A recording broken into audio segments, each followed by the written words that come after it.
Ew. Thank you. What a kind introduction, though I will tell you that Elmo is a hard act to follow. But thankfully, all of you are here for the right cause.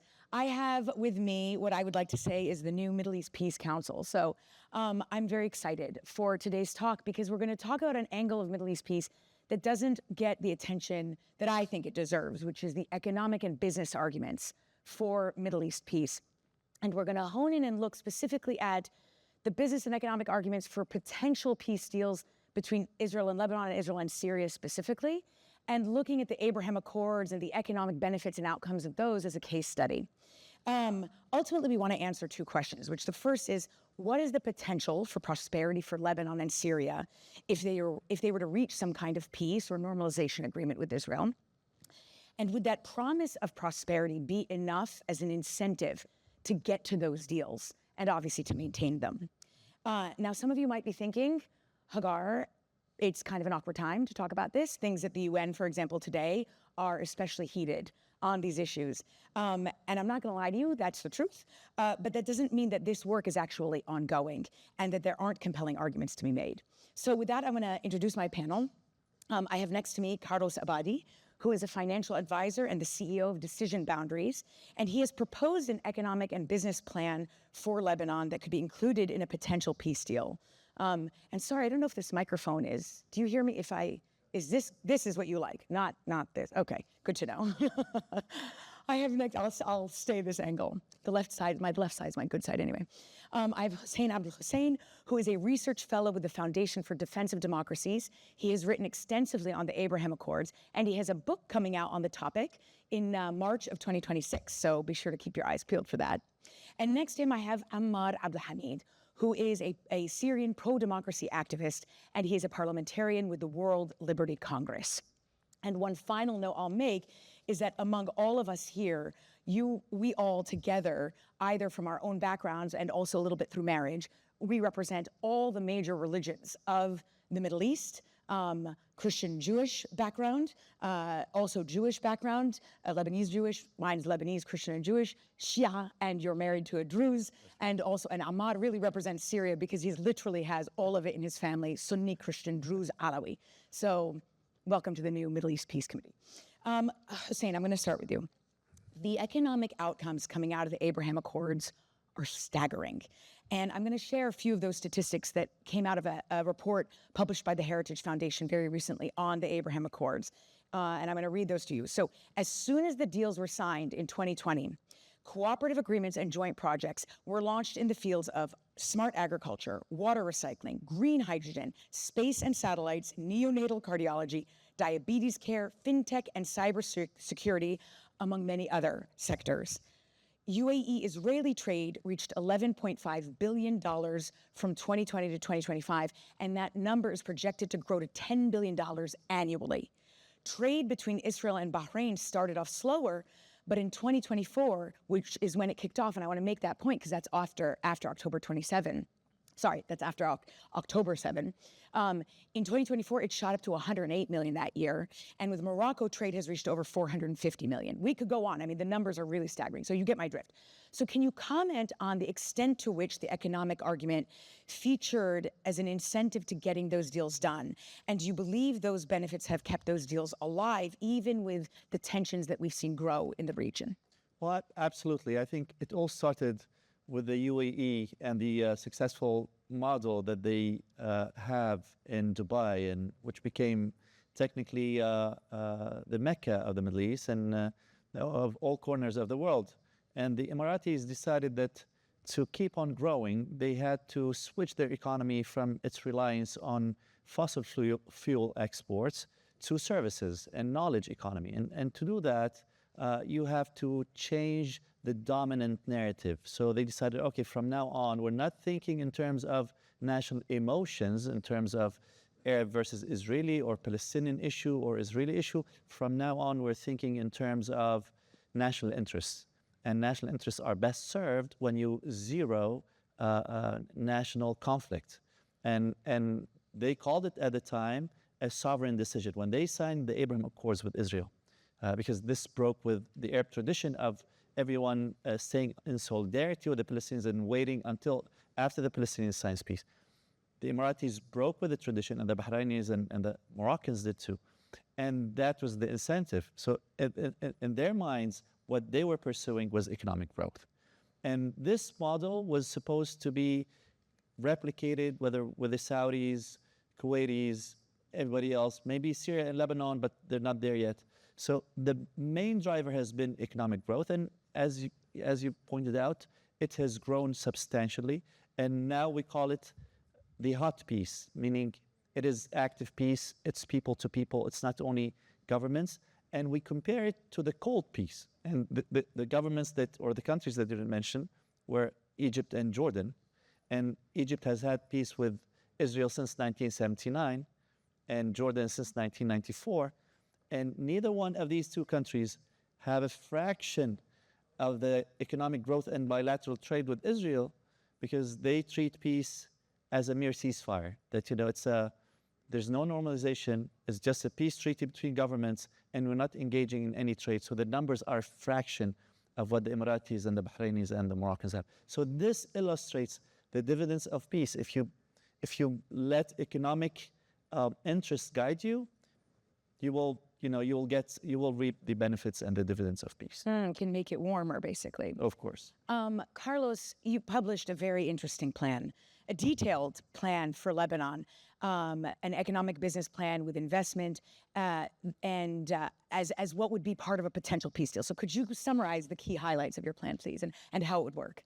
Sure. Let me first introduce how, can anyone hear me? Yes. How it came about. For several years, I've been promoting, on the basis of the cultural similarities between the countries, peace between Israel and Lebanon. And to me, it seemed like the most promising field. Now, I have to admit, whenever I pitched the possibility to a Lebanese person 2 years ago, the first question was, well, what's in it for me? And I would say, what do you mean? The deal is peace for peace. There's peace in it for me. Not interested. Well, what are you interested in? And that I didn't ask directly, but I read the surveys. And in Lebanon, what people are, the main societal demand of the government is the restitution of their deposits, which have been frozen since 2019. So I said, well, maybe here there's a trade to be done where they can make peace and get the deposit back, and getting the deposit back warms up the peace. So I developed a plan that consists basically on plugging the hole at the central bank, which has the central bank borrowed $100 billion. It has only $30 billion left, so it has a $70 billion shortfall. And that needs to be plugged in somehow. Now, that's a value-sucking hole. So it cannot be done by external investors because it's a negative NPV proposition. So the idea is that the Lebanese state, which by virtue of its fiscal support obligation owes those $70 billion to the central bank, would securitize state assets in the amount of $50 billion or so and hand them to the central bank to render it solvent again. Now, that plan can lead to the recovery of the deposits in Lebanon by all small depositors immediately, the largest depositors on a maximum of 8 years. And the reception has been very warm.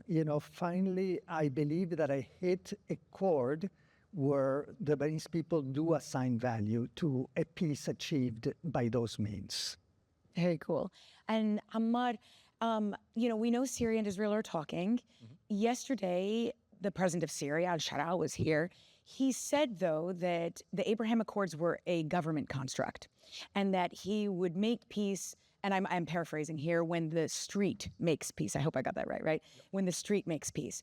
And if the people on the street were open to it. The reports that are, if Syria and Israel reach an agreement, the Saudis would invest heavily into Syria and particularly in reconstruction. So I'm curious from you, through your visits and your conversations, does the regular Syrian citizen know about this potential economic package being promised in an agreement? And if they were to, would the so-called street be supportive of peace?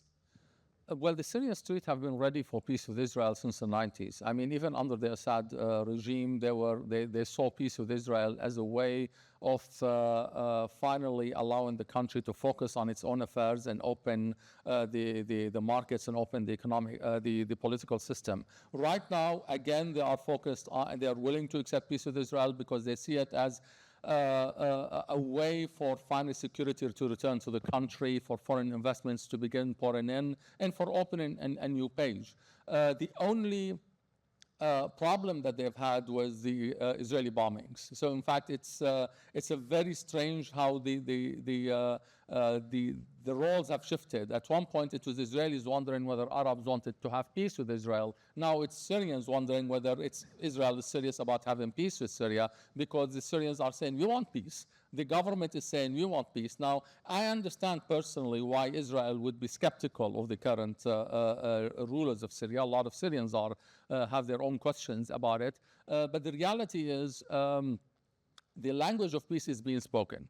There is a libertarian streak within that the ruling elite about economic investments, about opening the economy, that in fact is very encouraging, and that makes peace one of the things that needs to be achieved in order for you to be able to lure foreign investment and open the country and have reconstructions. So people see it as a key, really, for the future of Syria. So there is serious, therefore, commitment to peace, not only on part of the government, but a lot of the people in the streets are ready for it. There are some radicals. There are radical factions, Islamist factions with weapons that are problematic, and there are some people on the radical left who still subscribe to the resistance ideology, but they are not as influential as people think. The radical factions, I think the President al-Shara is counting on economic openness in order to sort of keep them busy and shift their energies in a different directions. And as for the radical left, there are few intellectuals. They are not that influential at this stage in the political scene in Syria. And he mentioned this a lot yesterday. I mean, he said economic development, that he wanted donations. Hussein, if you wouldn't mind maybe reacting actually to both Carlos and Hussein, and also talking about the driving force that you think these economic benefits are, and how much of a role they've played in keeping the peace deals together. Well, the idea was that when the Arabs first came to the conclusion that, okay, we will live with a two-state solution, the idea was that Israel is dying for recognition, that the minute we waive peace, Israel will come running, and then all of our conditions will be met. And this model didn't make sense. What Israel has been saying was that peace is a mutual benefit. It's good for you and it's good for us. But if you don't want to take it, if you want us to beg and kneel, we're not going to do that. So what you saw with the Abraham Accords model was that, it's a mutual benefit for the both sides. What we heard from President Shara yesterday, and this has been something that's been on my mind, I've watched probably all the interviews that he's given since he came to power. And yesterday was the first time that I hear him utter the word Abraham Accords. And in it, I don't think he was as enthusiastic. He was still thinking within the old paradigm, that first we solve the Palestinian issue, we get 2 states, then we sort out the territory. And sometimes you get to think, listen, if you want to solve the conflict between the Arabs and the Israelis, why not make peace first? And then solve the outstanding issues between you two? Why put peace itself as the prize? And I think we're not there yet. The Emiratis, the Bahrainis, to an extent, the Moroccans are ahead of the pack. And even them, they find it hard now to keep things under control because of all the inflamed situation. But I think we have to switch from the model that we had before Abraham Accords to the Abraham Accords. That this is about economics, this is about creating jobs, this is about peace. And then if you have a piece of land, you just say, look, give me that piece, I'll give you that piece, and we can live together. Well, and Carlos, I'm wondering if you could really give us the private sector view well, I mean, I know you guys are private sector too, but like the business, financial, private sector angle on this. Do you think that multinational corporations in a range of sectors will jump to invest in Syria and Lebanon when they reach these kind of agreements? And why don't they now, for example, right? Like, is it only because of sanctions? Because we hear a lot about sanctions. Al-Shara mentioned it yesterday, lift the sanctions. But would that be the only thing needed? Would lifting sanctions alone, for example, when it comes to Syria, be enough for what the private sector needs to invest?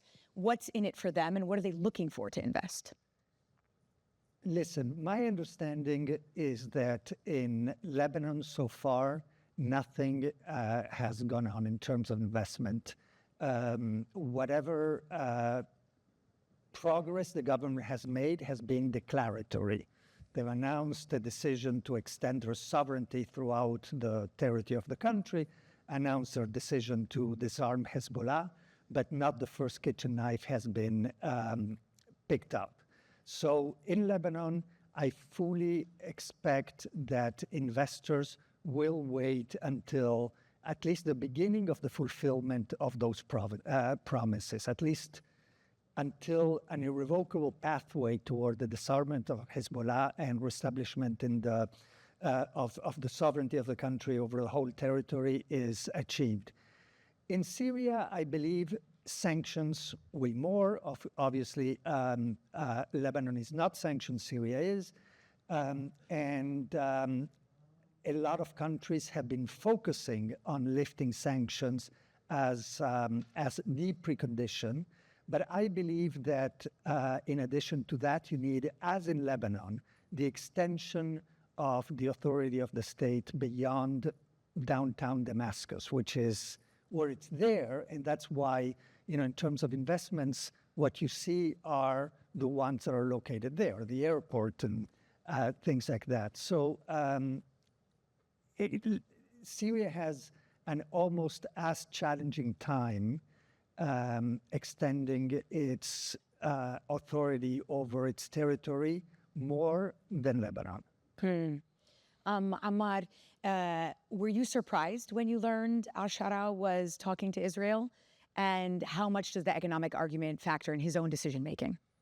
It wasn't really surprising that he is talking, but the speed at which they decided that this is an interesting or an important thing that they need to do. I visited Syria first after 20 years in March, and at that time the prospect of direct talks was still being contemplated. And yet by the time I left the country in April and then went back again in August, talks have already immediately started and began sort of at the highest level and began having an influence and an impact on the decision making. They're beginning to weigh in security arrangements and how they are going to approach the entire situation in the south part of the country. So all of that because of the talks with Israel. And I agree with the point that Carlos has raised, that the government does need to extend its authority to the areas where the Kurdish right now are in control and to the areas in the south, but they need to do it judiciously and carefully in order not to instigate an internal conflict. But this is definitely part of the requirement if you really want to get Syria on its feet again in 10 to 15 years. And the lifting of sanctions is something that al-Shara is banking on. Because economic investments, I think Saudi has promised billions of dollars in investment, and MOUs have been signed. Qataris and UAEs are the same, Turkey. All of them are waiting basically for the sanctions to be lifted in order for them to begin pouring money really and investing in the reconstruction. Plans are being made for the different suburbs that have been destroyed in Damascus, for the different parts of Syria, how they are going to refurbish this and sort of rebuild. So everyone is waiting, and I think the year 2026, once the sanctions are removed, is going to be a pivotal turning point for Syria.